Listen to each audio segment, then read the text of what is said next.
And you get in the submarine and you go through the sunlit part of the ocean. Beautiful colors. It's very transparent on the surface. You see the fish, the jellyfish. And then you start to sink down and the color changes. You go through this amazing palette of blues until finally you're in the black in about 500 meters. It happens very quickly.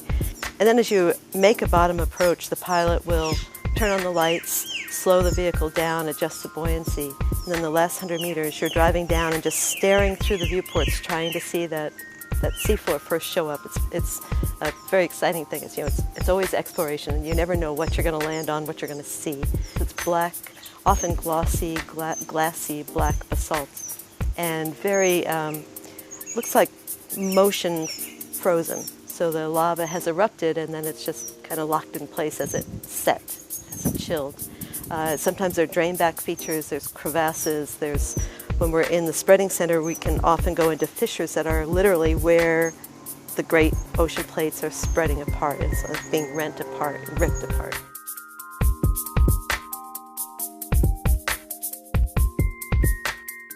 In this region, in Fiji and Tonga, Papua New Guinea region, the hot springs are colonized by snails, large snails. So golf ball size snails, several different species.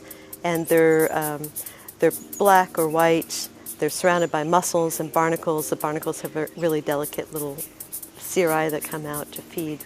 There's a lot of activity. It's very, very rich in life. Really amazing place. You can't eat the animals that live at these hot springs, but they're scientifically incredibly interesting. They give us clues about adaptations to extreme environments. They often have physiological systems, biochemical systems that are designed, adapted, exquisitely adapted to some very unusual chemical conditions, lots of heavy metals. That's not normal for an animal to be able to tolerate that. So we can look into those animals, kind of do our biological sleuthing, and figure out how they make a living, how they survive in such a, what seems like a noxious environment.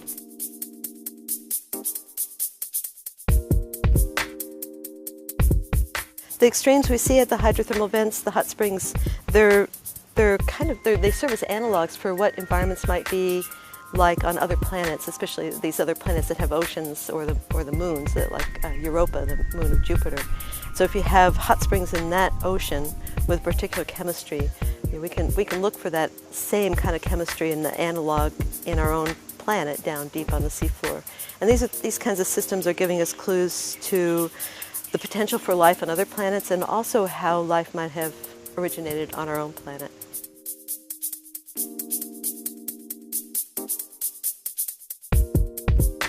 So as a scientist, we're really interested in understanding those adaptations and also understanding the impact of mining. So if you remove those populations, will they come back? We're pretty sure they will come back, but how fast will they come back? How much will the fluid chemistry that they depend on be modified? Will it have to change over time? Will it become something different and then have to come back to what the animals can tolerate? Can we facilitate that kind of recovery of the system? So we've been working with industry to collect baseline data from these sites against which we can compare the recovery time. So I think we have a chance to really understand, instead of just talking theoretically about what the impacts might be if this mining event takes place, or when it takes place, we'll be able to monitor afterwards and compare against this baseline we've already collected.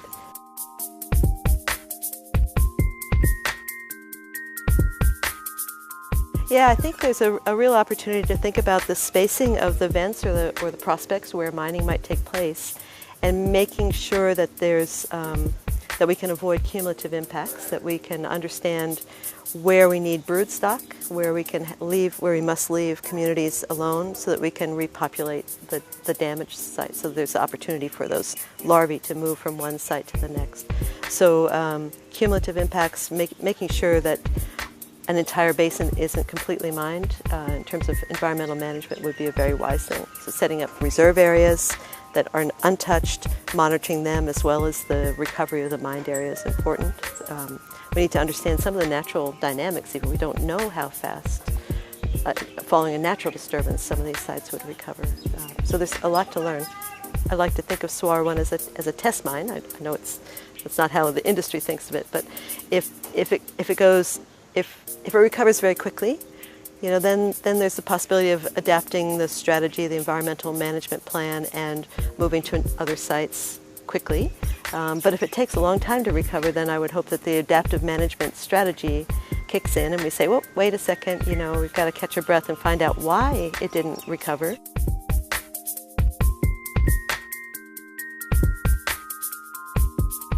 These hydrothermal vents, the hot springs, also have values beyond the mineral resources. They have obviously the scientific value. They have genetic resources that could eventually become valuable. They're beautiful.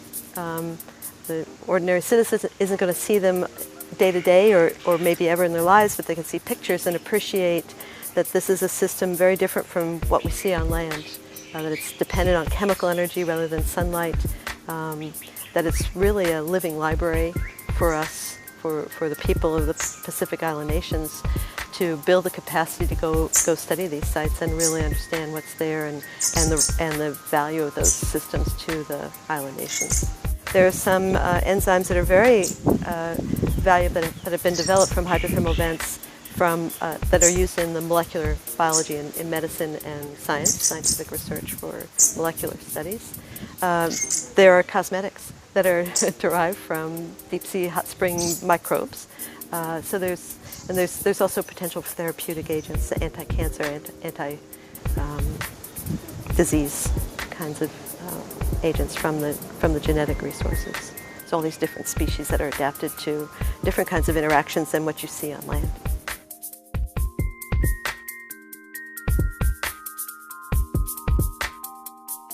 So the animals that live there are not tied to food webs up on the surface. In fact, the productivity at these hot springs really is very local. It stays in that area. It seems to be recycled quite close within that vent community and is not exported out. So it's hard for me to imagine a link between the seafloor biology and the surface biology and an impact on fisheries or shark culling, the kinds of things that might be happening on the surface.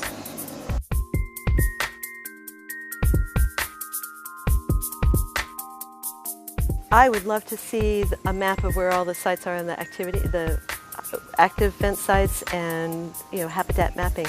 And if they are all over the place, then for sure we can go in, save some, and extract minerals from others. That's what environmental baselines are all about: is where are the habitats, how are they connected, how many are there, and how fragile are they, or how susceptible are they to damage. And the hot springs are some of the most resilient systems in the deep sea, so it may be possible to extract minerals from them, and they'll come back right away. But we don't know that. So we just need to know a lot more.